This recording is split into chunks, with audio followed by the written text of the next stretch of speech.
It is Friday, August 29th, and 6 days ago, President Trump signing a secret naval deployment. 7 U.S. warships, an assault ship, a cruiser, and a nuclear submarine deployed to the coast of Latin America. The order officially to combat the cartels. The naval package arriving to their destination this morning off the coast of Venezuela.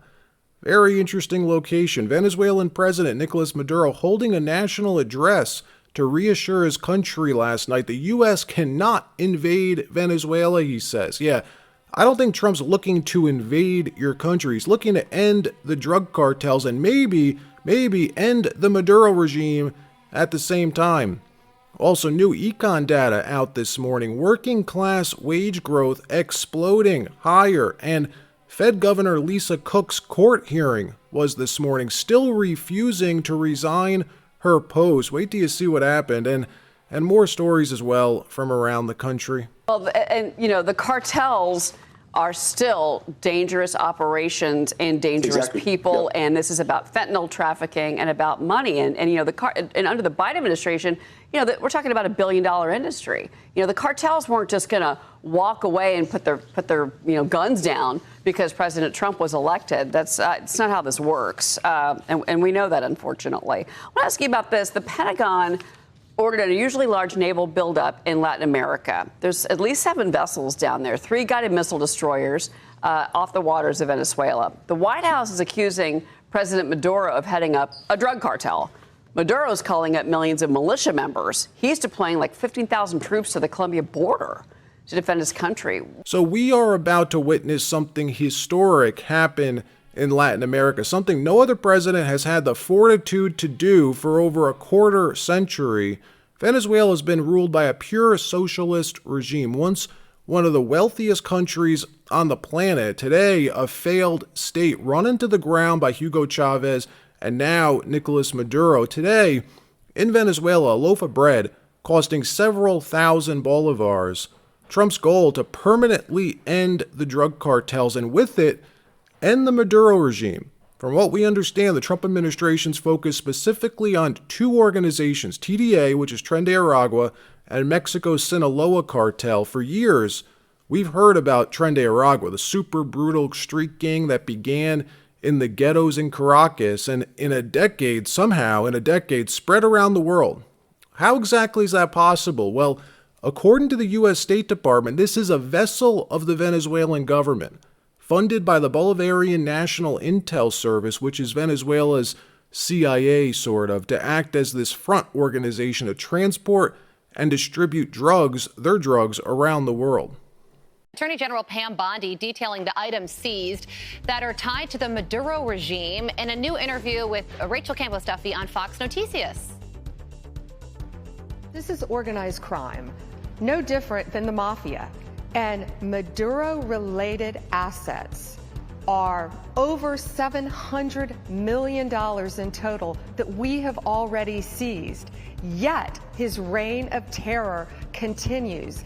These assets include 2 multi-million-dollar jets, multiple homes, a mansion in the Dominican, multi-million-dollar homes in Florida, a horse farm, cars, 9 vehicles, I believe, billions of dollars in jewelry and cash. Yet, this organized crime operation continues to function. The United States has been levying sanctions on Venezuela for decades, ever since Hugo Chavez was running the country. Trump 1.0, they even tried carrying out regime change in Venezuela, but it failed miserably. Maduro's got this tight grip on that country, a very tight grip on the military as well. We saw what happened back in 2018 with Juan Guaido when they tried to overthrow Maduro. The military wouldn't budge an inch.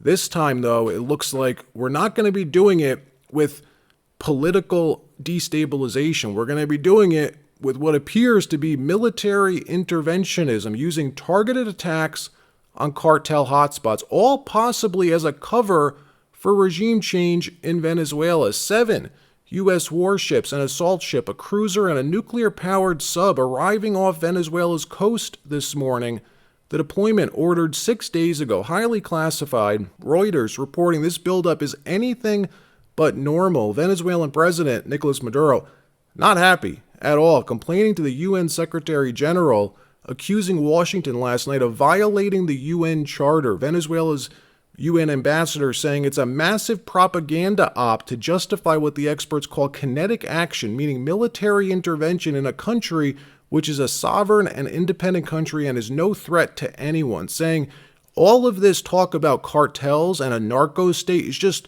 cover to be able to use their military against our country. Maduro announcing he's sending 15,000 troops along its western border with Colombia, an ally of the United States. The White House responding last night saying President Trump's ready to use every element of American power to stop drugs from flooding into our country. All of this tying back to the Trump administration's effort to eradicate the cartels. Starting in February, when Trump officially designated Mexico's Sinaloa cartel and Venezuelan Tren de Aragua as global terror organizations, then 3 weeks ago signing that secret Pentagon directive authorizing kinetic force on cartel hotspots. So this is happening. Let me know what you think about this. Do you support U.S. military action to end the cartels, even if it's all just a cover to overthrow Venezuela's government? Because it looks like that may be what this is all about. In another story, new econ data out this morning, working class wages in this country exploding higher. Private sector wages coming in phenomenally strong, 0.7% increase last month alone, in the month of July. Annualized, that's around 5%. 5% annualized wage gains for working class Americans may not sound like a lot, but 5%, that's much higher than normal. Watch. Here is private sector wages up 0.7%. That's pretty strong. Pretty strong. That's right. A strong number. Do you want to annualize that on national television?